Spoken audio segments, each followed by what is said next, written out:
MasterCard applies their technology, products, and services to help create a world where everyone, everywhere has equal access to opportunity. I'm always talking about financial empowerment and sharing the stories of our community, which is why Way Up has collaborated with MasterCard to share how MasterCard's financial tools and resources support communities around the United States. To learn more about how MasterCard's In Solidarity initiative is committed to helping narrow the wealth and opportunity gap, visit mastercard.com/solidarity.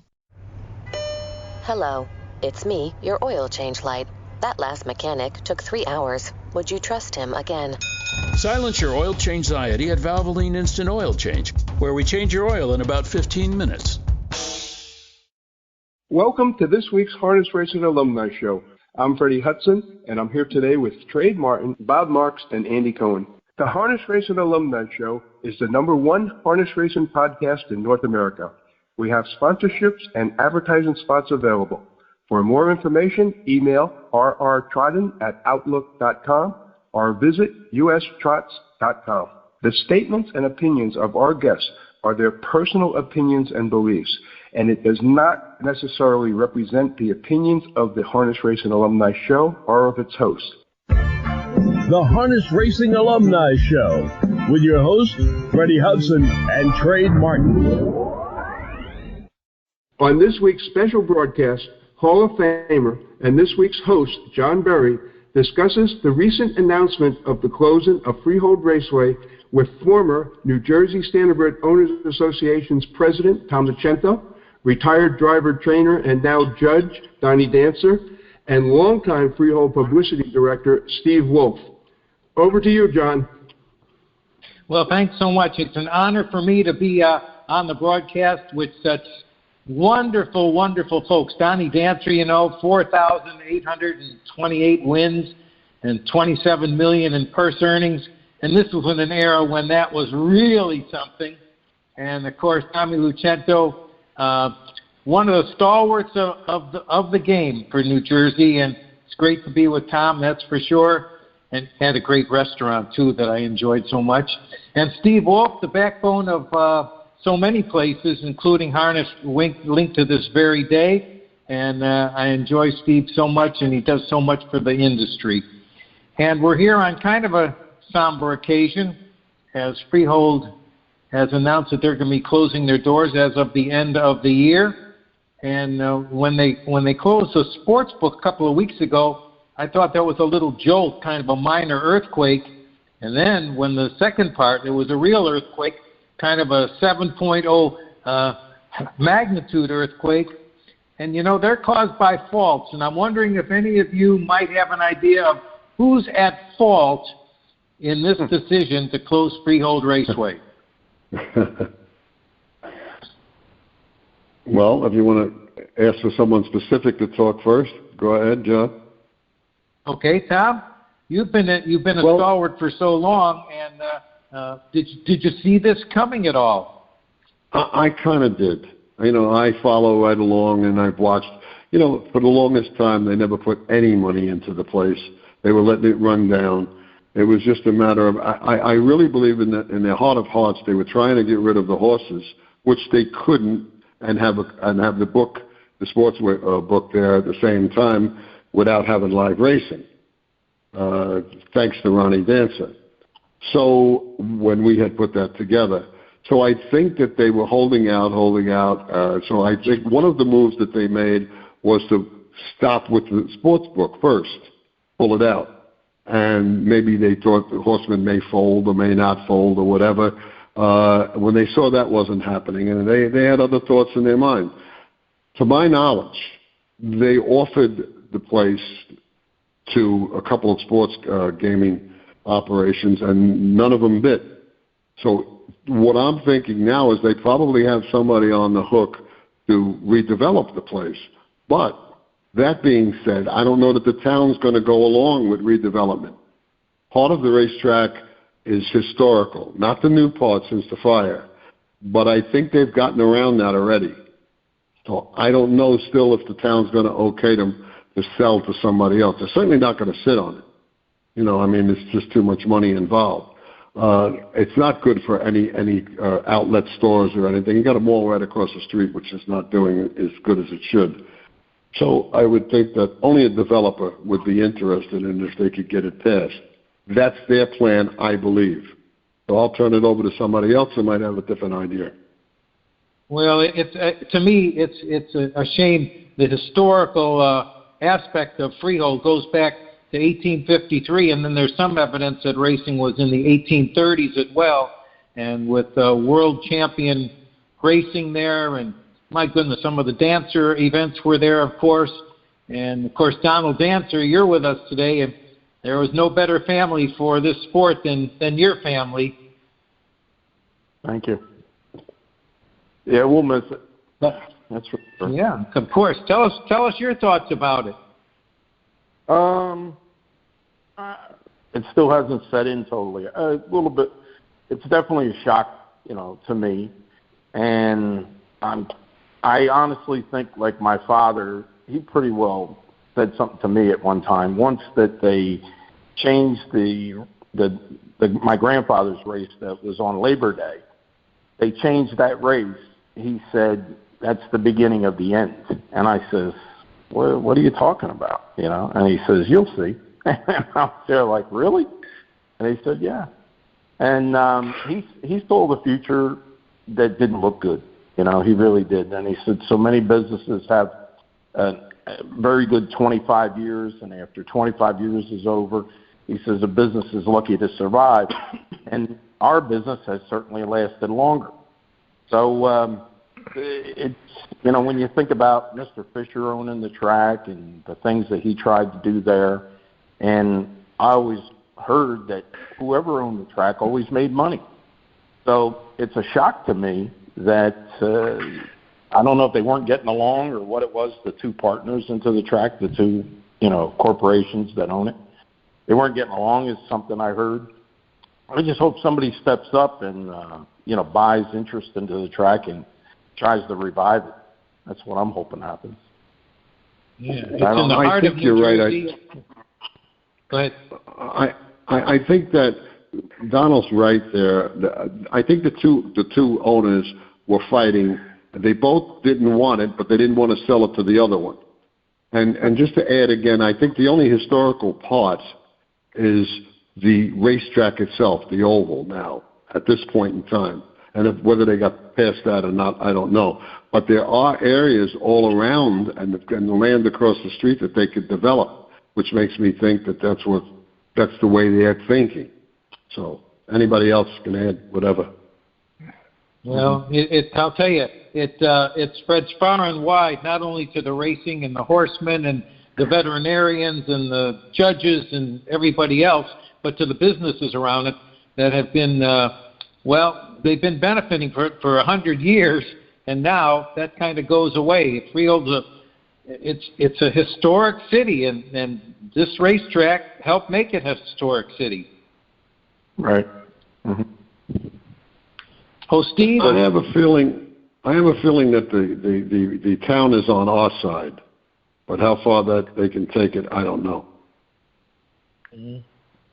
Every time I see a race renamed or changed, we have so much history, and so like when the Meadowlands changed to Nat Ray, the winner of the first Hambletonian, and they changed that name, and then the Mistletoe Chalet and changed that name. You can always add history, and it's not right to take history away from an industry that has such a rich history. And every time I see it, kind of makes me cringe, Yes, absolutely.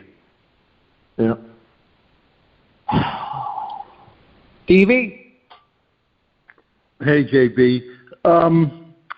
My feeling is, and I work at Freehold Raceway for 10 great years, after the fire when the new track opened, and we had permission because of the ownership, whether it was the Wilmot family and then Ken Fisher, but we had permission to make the track as best as we could.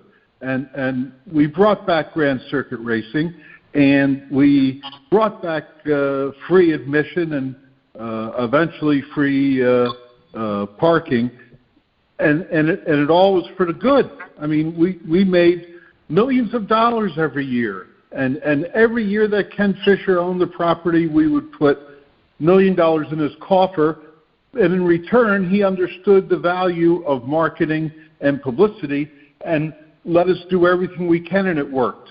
And then the minute they got rid of everyone and the casino company took over, they cut their profit margin, dramatically. And it's just, it just brought an end where people weren't coming anymore, where there used to be thousands of people every day coming to Freehold, 6 days a week.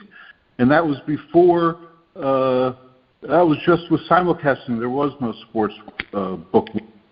But as soon as Freehold took, almost 2 years to open their sports book, you knew at that point there had to be some problem going on here. I mean, Monmouth Park opened the next day. The Meadowlands opened 2 days later once sports book wagering was passed. But not Freehold.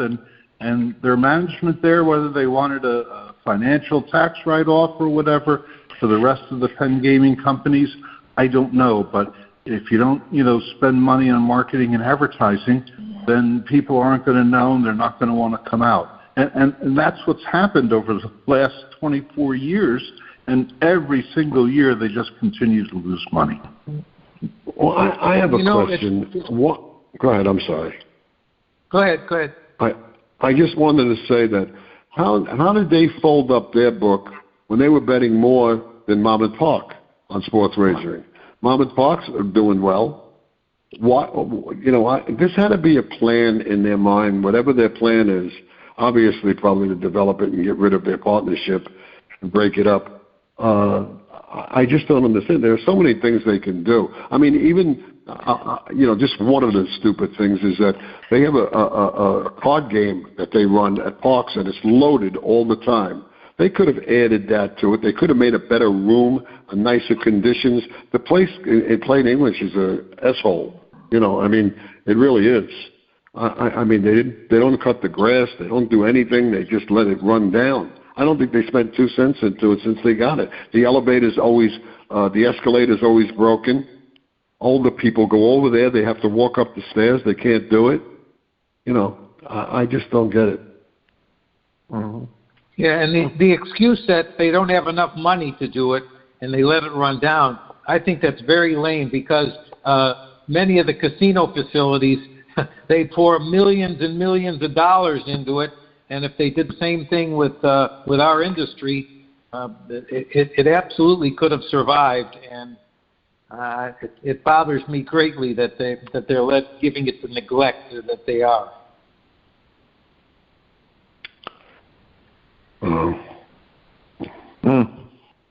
Yes. They've got a plan. I don't know what their plan is, but they've got one. Well, I think it could spread all over the country once they see that they can get rid of, look what happened in Florida when the governor signed the decoupling bill without voter approval, and the voters were the ones who brought the casinos in and voted them in. And this guy, he just said, well, I'm sure that there were political dollars involved there, and that took Pompano. And, once the fire starts and it spreads, who knows what's going to happen in Pennsylvania? We all know that Kentucky's okay and Ohio's okay for now. But look what happened in Illinois. They're having situations. I think parts of New York might be a little bit iffy as well. And the industry, yes, we're on crutches. There's no doubt about it. But that was the deal, to ensure the integrity and the continuation of racing with the stipulation that they could build their casino. It might cost them $15 million a year for racing, but isn't that worth it to make $150 million a year with a casino? I say yes. Well, they should be jumping all over this. You ultimately may see in the near, and not the near future, but you may see 3 tracks in the country, one on the East Coast, one in the Midwest, and one on the West Coast, and I'm not so sure about the West Coast. I mean, we talked about that years ago that could possibly happen. Right. If they keep squeezing these little tracks out, actually, in reality, we've talked about this a number of times. We needed a czar in this racing industry. We don't need Hisser, but we need a czar like baseball and football and what have you, where we could really get behind the person, and we could have really probably fought this thing off a little bit better than we have. We're scattered, and when you're scattered, you don't have the might to take care of it, or to go against them. We've written several articles about the need for a commissioner. There's no doubt about it. Hey, Tommy, Freddie here. Do you think that there's any chance for someone to step in and take over Freehold for racing, or do you think that the dates would end up being moved over to the Meadowlands? I thought that one of the possibilities, I'll answer the two questions if I might. I think one of the possibilities, if they take that money that Freehold's losing, okay, and it goes, some of it goes to Breeders' Awards, this and that, and what have you. But whatever Jeff is going to get, he's going to end up getting it, okay? He should put on an extra day, such as a Thursday, for the lower class horses that would come from Freehold or whatever, from maybe 15,000 claimers down or what have you. And he may not like that because he may not make money keeping his plant open by giving the money to the horsemen. But I think that's the right thing to do, and I think that's probably one of the things he should do. What was your other question? I'm sorry. Well, someone taking over the dates. Somebody taking it over. Somebody taking it over. Unless they have supplements, enough to keep them going, nobody's gonna jump in and take it.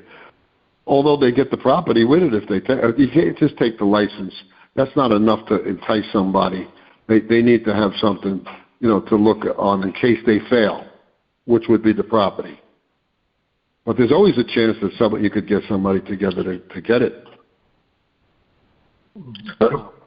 Tommy, Steve Wolf here. The two OTBs that Freehold has, would they be able to continue running, or would they have to close too? I would doubt it. I don't know if they're hooked into with Monmouth. Monmouth Park has their own, I believe, but right. The two OTBs, I don't know. What would they could take other tracks, of course, so they may stay open for that, and simulcast the other tracks, but I don't know who actually has control of them. But didn't they let all their employees go though? So no one would be able to take the bets. Yeah, well, good question. They'd have to rehire if somebody would take it over. See, in Monmouth Park's case, Dennis Drazen, I think, has control and ownership. If Monmouth Park were to close, there are two, I think he's involved in two of them. Hillsborough is one of them. They go to him, his own personal corporation. Okay. Hey, Donnie, did you want to jump in here? No, just that at one time we had heard that Freehold maybe was going to close. I'd say year and a half ago maybe, that there was a rumor that they were going to sell off where they had the parking of the cars heading to around the last turn over in that area. And they're filling up with these car lot. So me and a couple other people, we talked to Barbara Matthews about trying to make the track an historic track. So then we had a meeting with the Freehold Borough because it came under the Freehold Borough. And so we went into the meeting, and I brought pictures and memorabilia from racing there. I was there.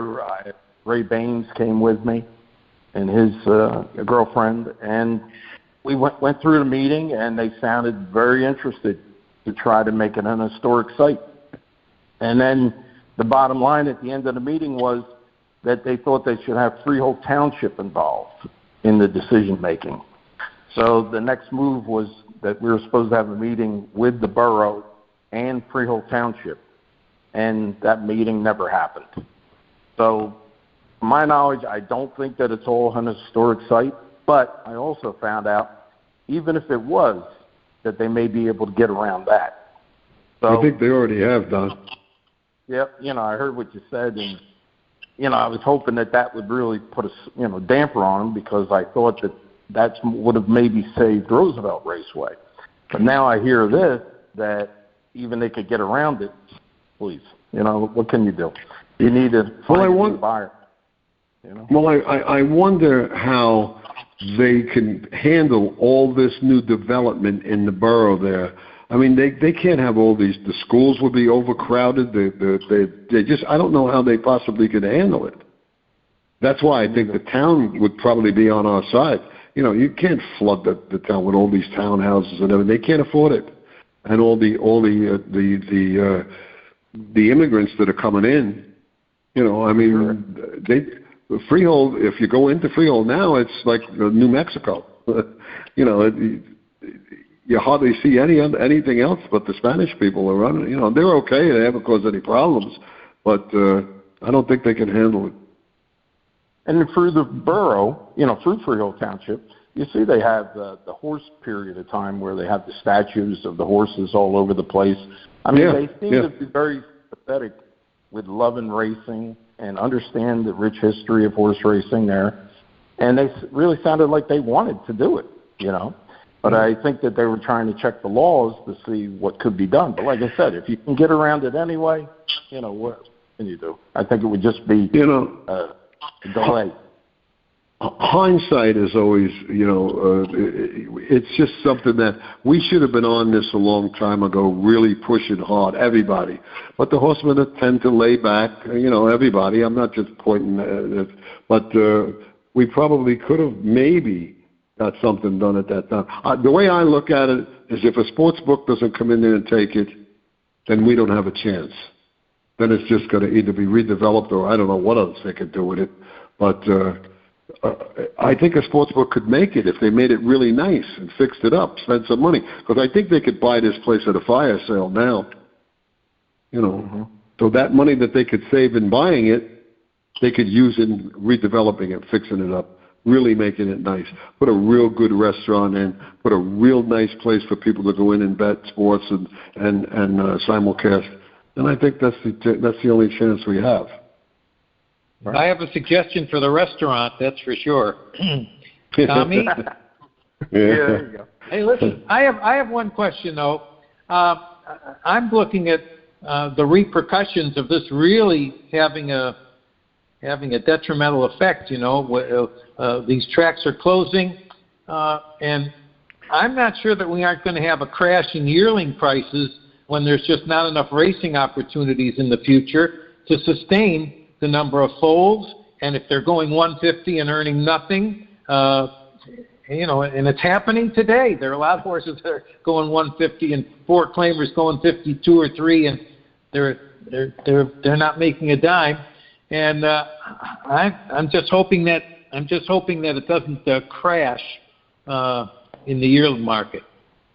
Well, do you have a thought? I want somebody to tell me on this conversation how the people at Freehold are making it now with the expenses. The blacksmiths are sky high. The veterinarians are sky high. They pay for shipping. The grooms now want X amount of dollars that are, very high to go to the paddock. I don't know how they make it. And unless a guy does everything himself, trains, drives, grooms, the whole thing, and I still don't know how he can make it. I don't know how you could get owners to put up money, to do it unless they can really build it up to something, where they get more money.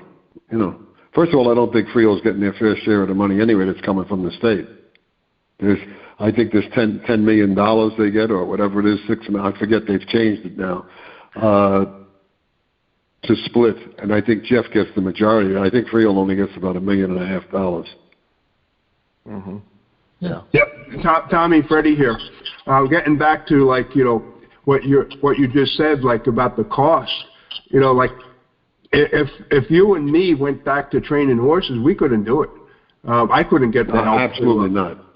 And you couldn't pay me enough money to train horses again. Absolutely, without a doubt. You couldn't even entertain the thought. But these guys were stuck into it now. Mean, they gradually caught up to them. They were just racing along. We got out, but for other reasons. But now, they're stuck. I feel terrible for the horsemen. I don't know what they're going to do. unless they can consolidate their stables, get a couple of good horses and race them at the Meadowlands rather than have 10 bad ones, or I shouldn't say bad, but lesser quality.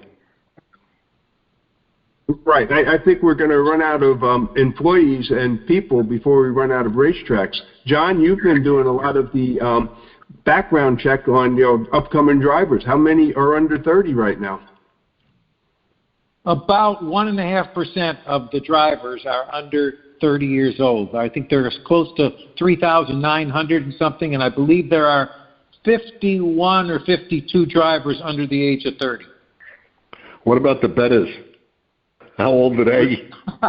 90. You want to know That's why they need the escalator there. Hey, listen, I just hosted a thing at in a simulcast venue here in Florida, and I think there were 700. The count was 740, and I think there were like 3 or 4 that were under the age of 40. That's it. All of the other ones, 65, 75, 80, 90. I'm glad they're living long lives, but when we lose them, we've lost for good. We aren't replacing them. Like my friend Ted Hurst said, he said every year we have new foals that come around, and now we need new fools to bet on the new foals. Well, I asked them. I knew something was wrong when I told them, you got to fix the escalator. Most of these people that are coming in here in the daytime, they can't get up those stairs. They need the escalator. Well, we can't afford it. It was like $36,000 or something. They said to fix it. If you can't, then I said something's wrong here. They just don't want to spend. That kind of reminds me of Lawrence Kadish when Roosevelt Raceway was on the way out. He said, fix the carpeting, and they said no. Yeah, that's true. Just to tell you a story, I had some family members coming here on my wife's end, and they were coming to visit, and I was looking for somewhere to take them out to dinner, to have a nice lunch or dinner, brunch. And I suggested Freehold Raceway. I said, why don't we do that? Why don't we have a race named after them and, make a big deal about it and have dinner there or lunch and see what they say. So it was going to be a party of about 20-some people, okay? I called to make a reservation. They couldn't do it. They said that they already had one party that day and they couldn't include another one. And I said, what? And they said, no, we don't have the help to do it.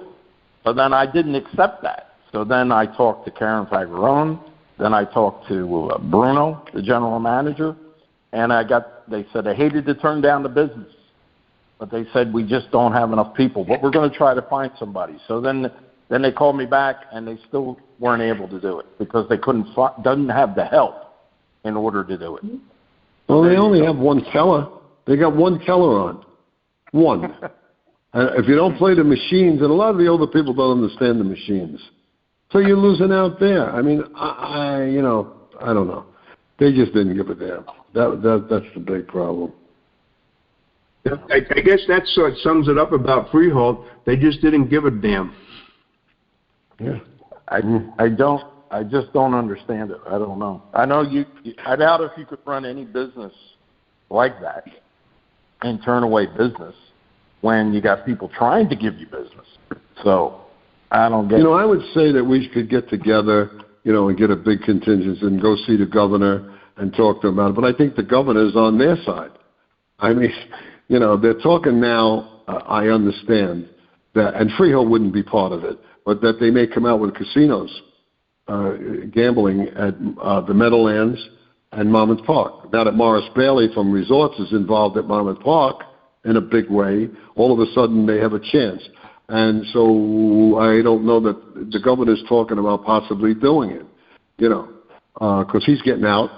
So, on his way out, who knows what's going to happen, but. That could be a game changer. Yeah, but Monmouth, I don't think Freehold would have gotten it anyway.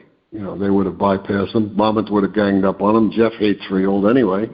So, So what else to the subsidy money that they were supposed to be getting, and where that would go to Freehold. I thought that would then keep the track. Goes to the Meadowlands. It goes to the Meadowlands? Yeah.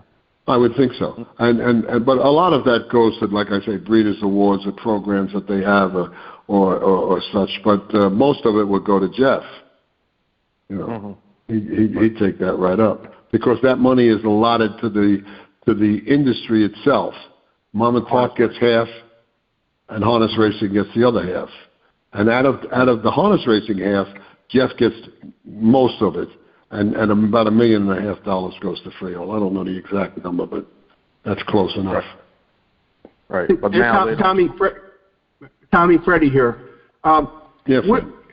Would it be one day of racing like Thursday at the Meadowlands to pick up the Freehold slack? Would that be enough, or would they need 2 days and possibly do it like a Sunday and then Monday in the afternoons versus doing it in the evening so that they don't have to turn the lights on?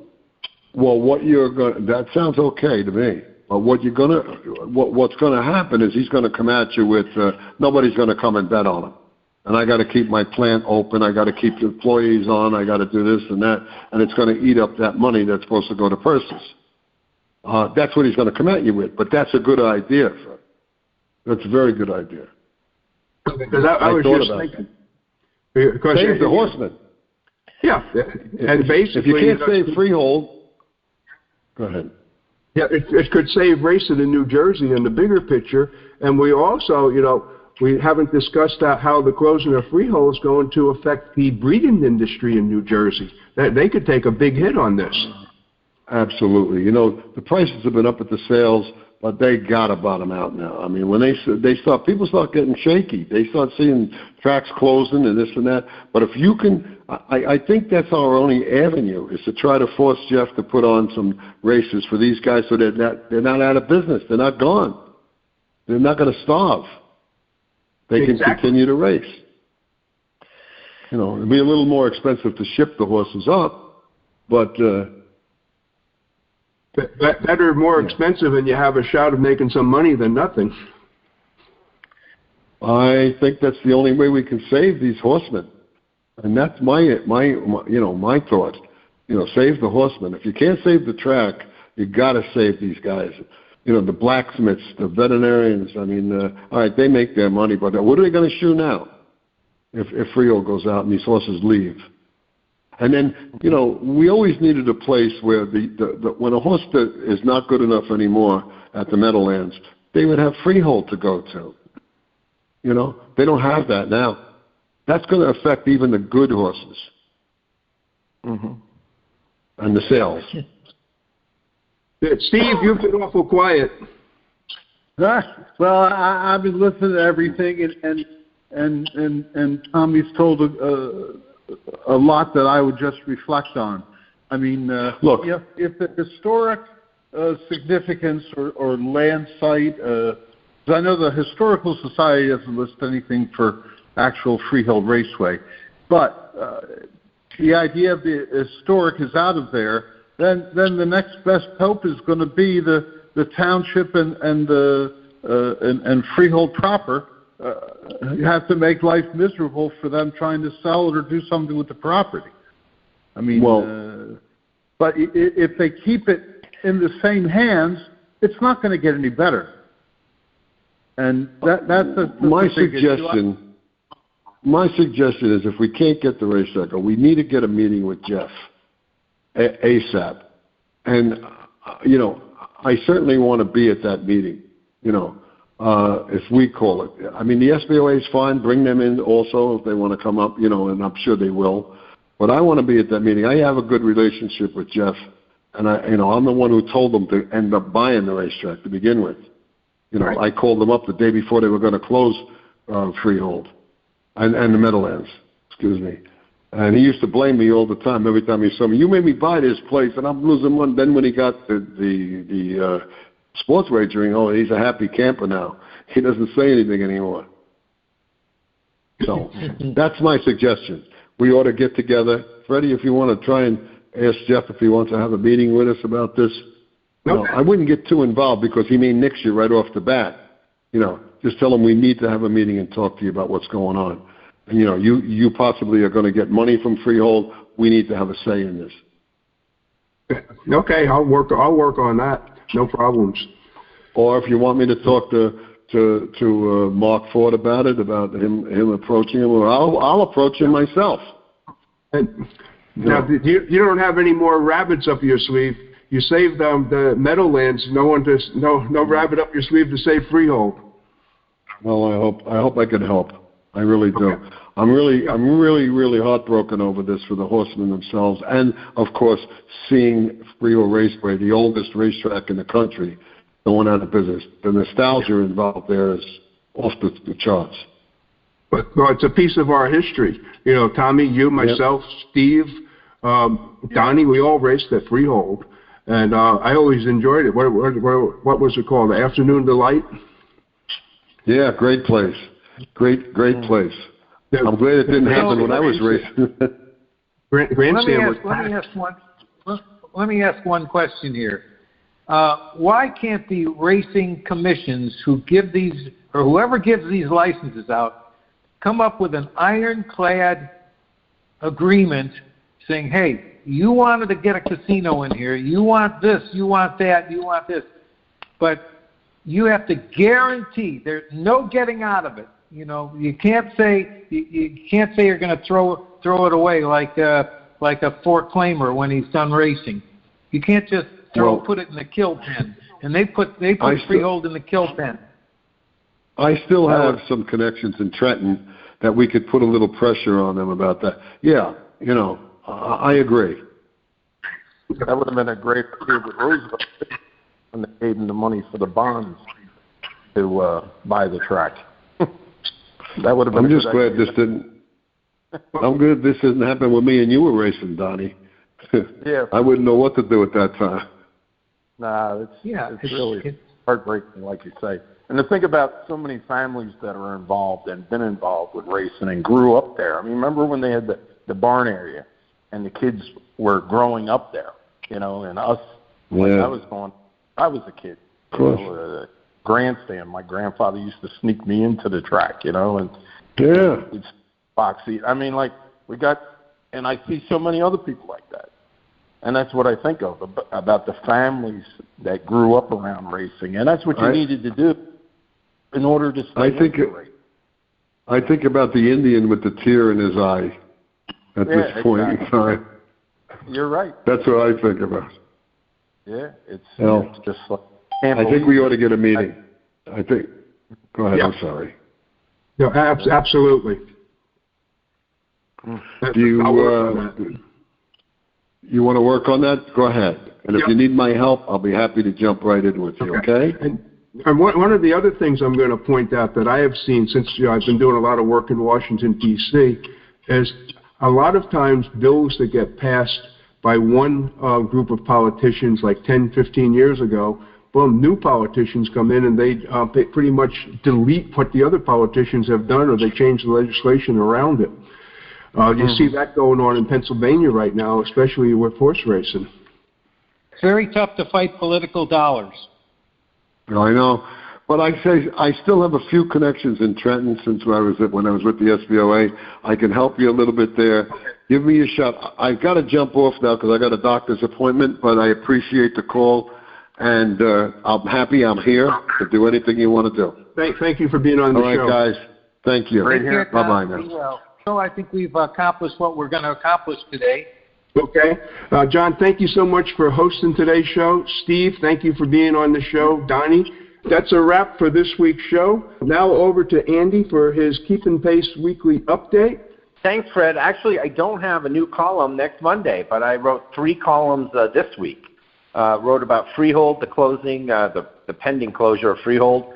I wrote about news about the federal racing integrity law. It's getting closer and closer to a review by the U.S. Supreme Court. And then I wrote another piece, a third piece this week on some of the HISA decisions and reversals that have come down in the past couple of weeks. I think people in the harness world will be interested. So a really busy week on my way to Lexington, which I hope I'll enjoy over the next couple of days. Thanks, Fred. Back to you. Thank you, Andy. The Harness Racing Alumni Show is the #1 harness racing podcast in North America and is listened to worldwide on multiple platforms, including Spreaker, iHeartRadio, USTrots.com, HarnessLink, Google Podcasts, and many others. To our audience, thanks for listening, and please join us again next week. The Harness Racing Alumni Show